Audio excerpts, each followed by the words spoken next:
My girlfriend laughed during the meeting. He's only here because of me. A few coworkers glanced at me. I didn't interrupt.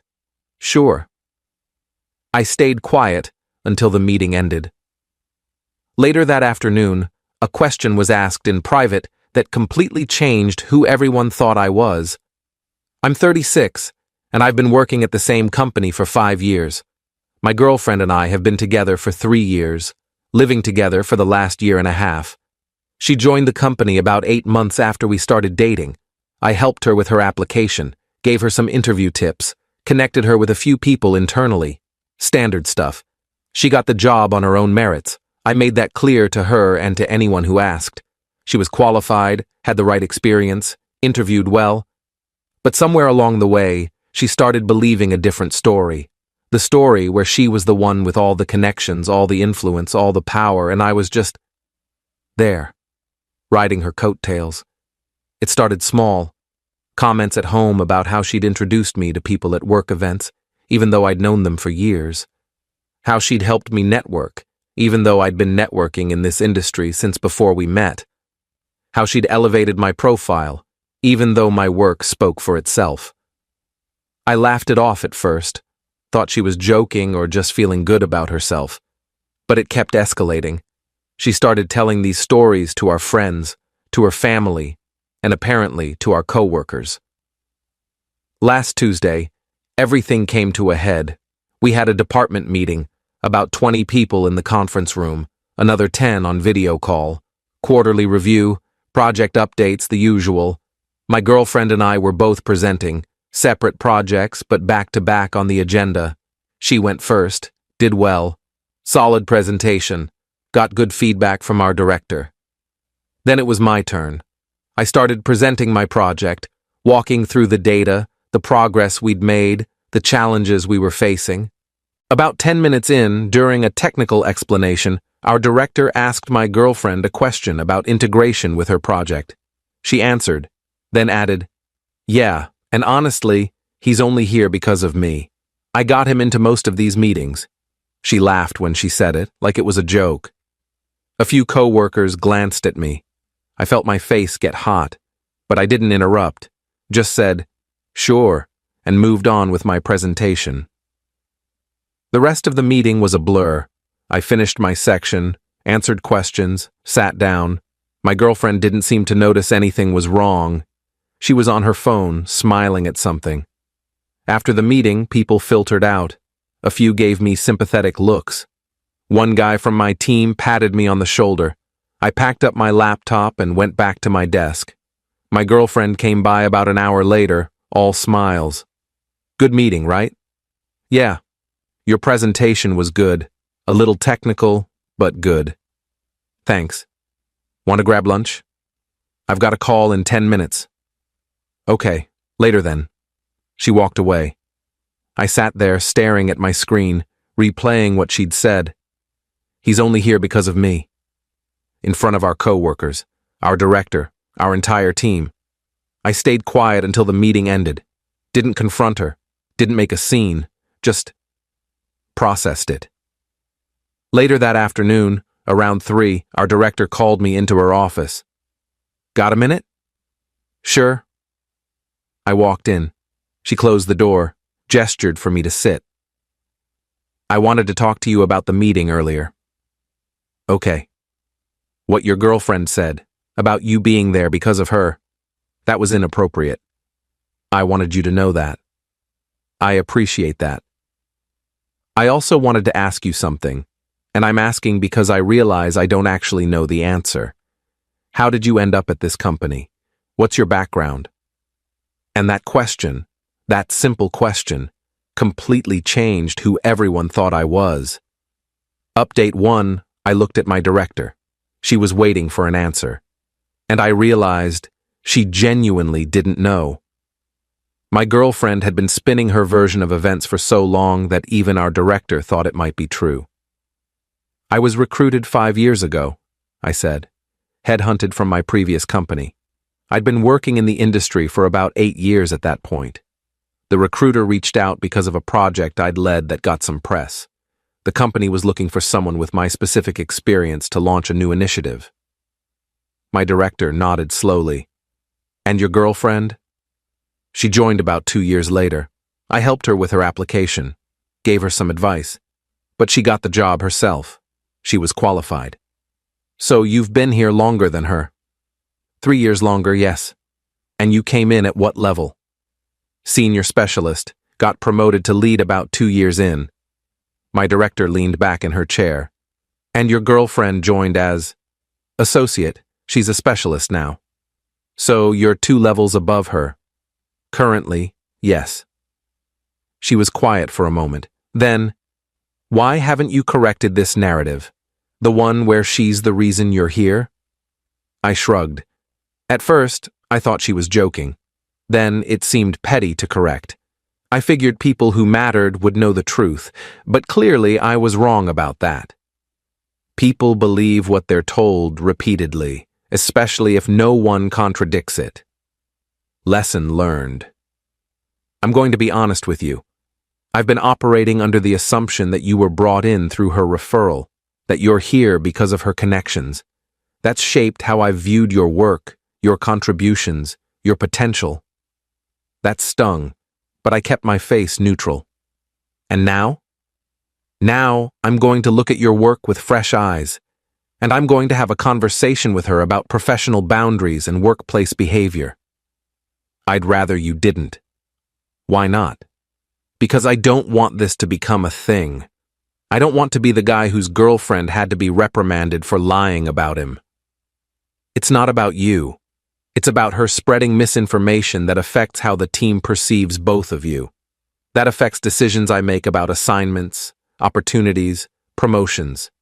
She had a point. I nodded. Okay. But can we keep it between you and her? Not make it a team thing? Agreed. I left her office feeling strange, vindicated, but also exposed. I'd spent 3 years letting my girlfriend take credit for things she hadn't done, letting her build a false narrative, and it had backfired on both of us. That evening at home, I didn't mention the conversation with our director. My girlfriend was in a good mood, talking about her presentation, about feedback she'd gotten. I made dinner, we watched TV, everything seemed normal. But I was watching her differently now, listening to how she talked about work, about our roles, about our relationship, and I noticed things I'd been ignoring before. I was thinking, she said during a commercial break, I should probably introduce you to the VP. I've been building a relationship with her, and it could really help your visibility. The VP had hired me, personally, 5 years ago. I'd worked directly with her on 3 major projects. That's nice of you, I said. I just want to help you succeed, you know? You're good at what you do, but you're terrible at politics. Someone has to look out for you. Right. What's wrong? Nothing. Just tired. She went back to her phone. I sat there wondering how I'd let this happen. How I'd let her rewrite our history so completely that even I was starting to doubt myself. Update 2. The next morning, I got to work early, checked my email. There was a message from our director, sent late last night, asking me to put together a summary of my projects over the past 5 years. Key accomplishments, impact metrics, that sort of thing. I spent 2 hours putting it together. It was longer than I expected, more substantial. Looking at it laid out like that, I realized I'd done a lot, more than I'd given myself credit for, and none of it had anything to do with my girlfriend.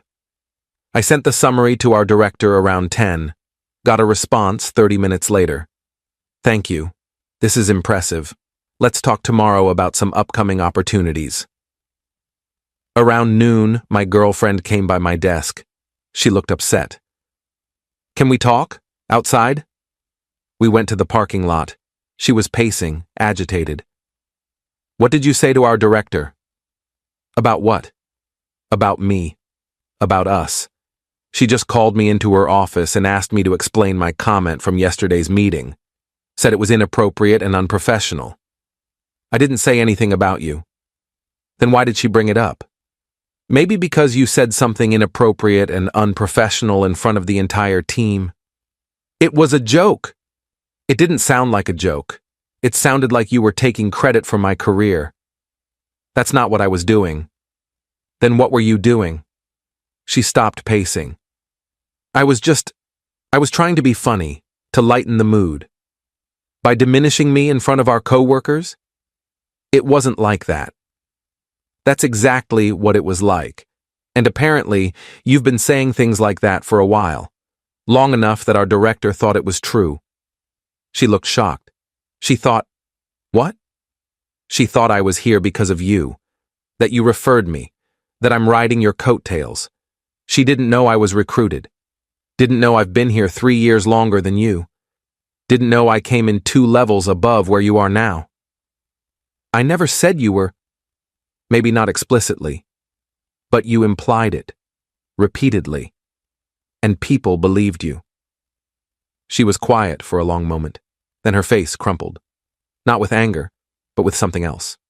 Realization, maybe. Shame. Oh my God, she whispered. I really did that, didn't I? I didn't answer. Just waited. I've been lying. To everyone. To myself. She looked up at me, tears starting. Why didn't you stop me? I tried to ignore it. Thought it didn't matter. It does matter. It matters so much. She covered her face with her hands. I don't even know why I started doing it. Maybe because I felt insecure. You've been here so much longer. You know so much more. And I just wanted to feel like I belonged. Like I had value. You do have value. You got this job on your own merit.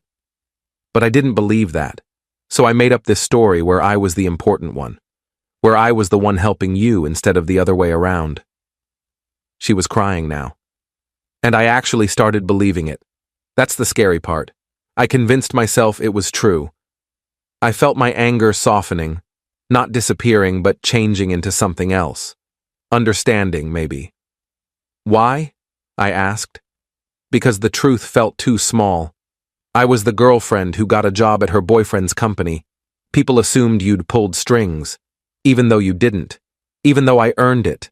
I still felt like I was in your shadow. So you tried to put me in yours. Yeah, and that was wrong. So wrong. She wiped her eyes. I'm so sorry for all of it. For what I said in the meeting, for the stories I've been telling, for letting it get this far. We stood there in the parking lot, both of us processing. I need help, she said finally. I think I need to talk to someone. About why I did this, about the insecurity and the lying and all of it.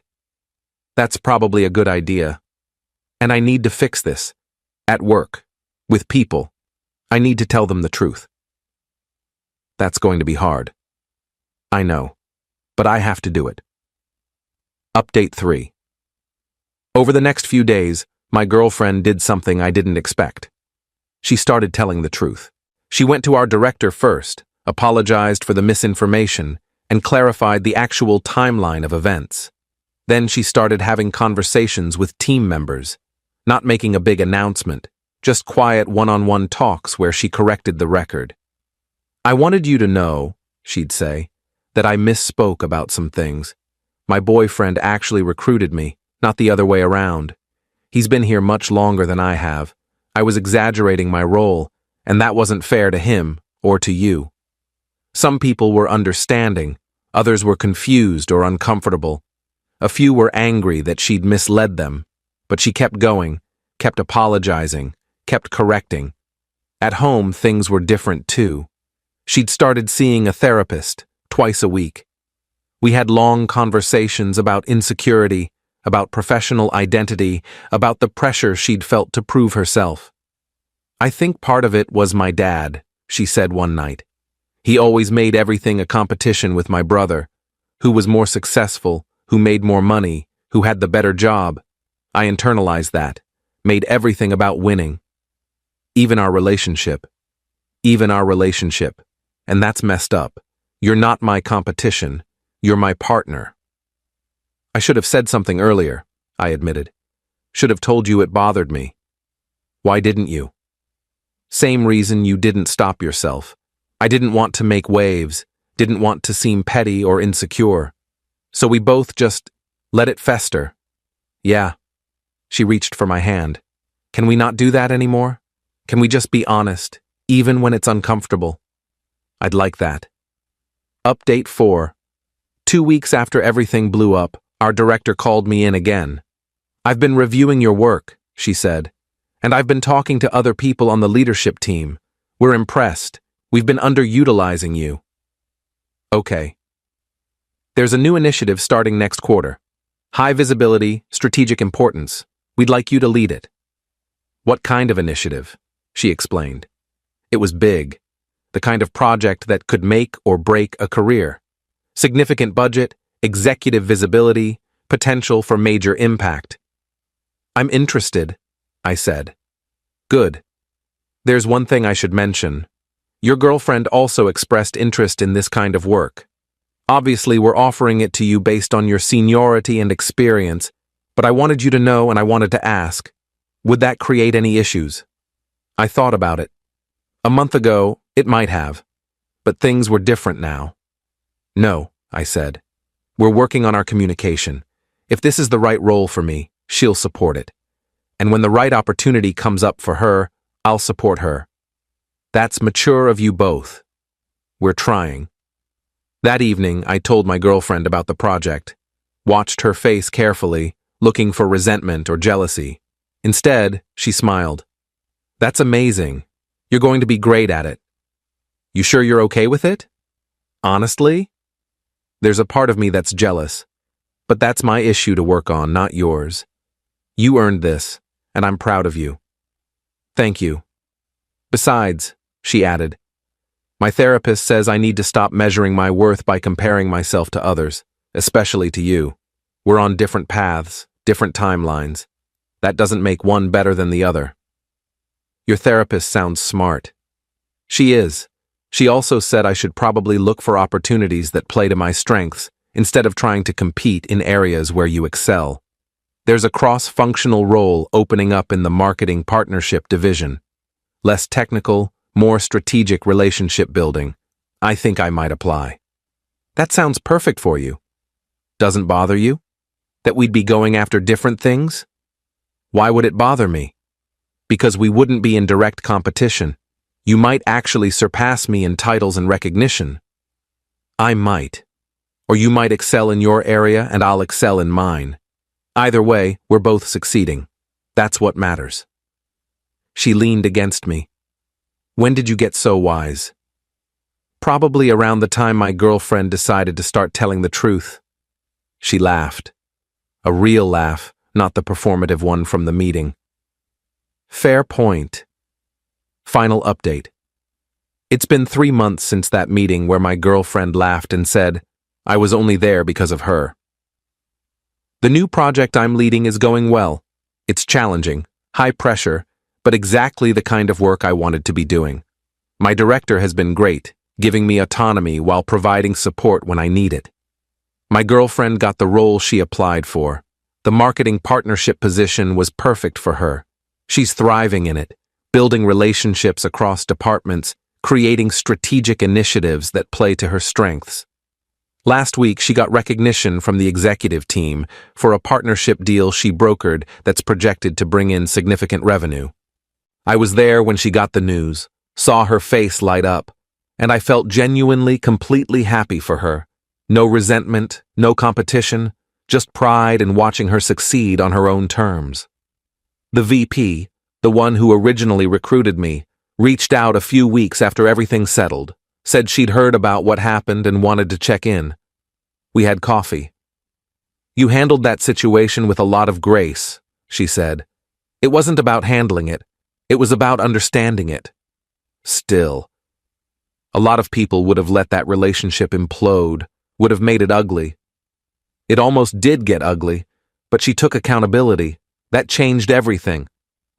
And you forgave her. That's not easy. She was struggling with something real. Insecurity, imposter syndrome, whatever you want to call it. When she finally admitted it and got help, how could I not support that? The VP smiled. You're good for each other. Don't lose that. At home, things are better than they've been in years. We have a new rule. Radical honesty. If something bothers us, we say it. If we're feeling insecure, we admit it. If we need support, we ask for it. Last week, my girlfriend came home stressed about a presentation. "I'm worried I'm going to mess it up," she said, "and everyone will think I don't deserve this role." Old me would have just reassured her. New me asked, "What makes you think that?" "Because it's a big deal. The executives will be there. What if I freeze up?" "Have you frozen up before?" "No." "Have you given successful presentations before?" "Yes." "Then why would this time be different?" She thought about it.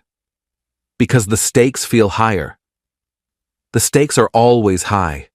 You've handled it before. You'll handle it now. And if you don't, if you stumble, you'll recover, like you always do. She smiled. "My therapist says you're good at reality checking my anxiety spirals." "Your therapist talks about me?" "Sometimes. She says you're a supportive partner, that I'm lucky." "I'm lucky too." "Yeah?" "Yeah. You did something really hard. You admitted you were wrong, took accountability, and changed. Most people can't do that. I had to. I almost lost you. But you didn't." "No.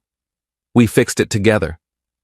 Looking back at that meeting, at that moment when she laughed and said, "He's only here because of me," I wish it hadn't happened.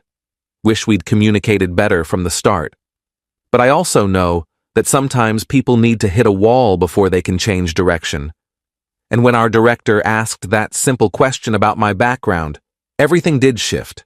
The truth came out, not because I finally stood up for myself in the moment, but because someone else asked the right question. And my girlfriend, instead of doubling down on the lies, chose to face them. That's what I learned. Truth matters. But so does what you do when the truth is revealed. You can deny it, defend it, justify it, or you can own it, apologize for it, and work to do better. My girlfriend chose the latter, and that made all the difference. I'm 36 years old. I'm in a relationship with someone who's learning to be secure in herself without diminishing others. I'm leading a project that could define the next phase of my career. And I'm done being quiet about what I've accomplished. But I'm also done keeping score. The question that changed everything wasn't complicated. It was just, how did you end up at this company? And the answer revealed a completely different story than the one my girlfriend had been telling. But here's the thing. That revelation didn't end our relationship. It saved it. Because it forced us both to look at what we were doing, what we were avoiding, what we needed to change. 3 months later, we are stronger, more honest, more supportive of each other's successes without feeling threatened by them. Sometimes that's all it takes. One question, one moment of truth, one person willing to own their mistakes and do the hard work of change. And everything changes, for the better.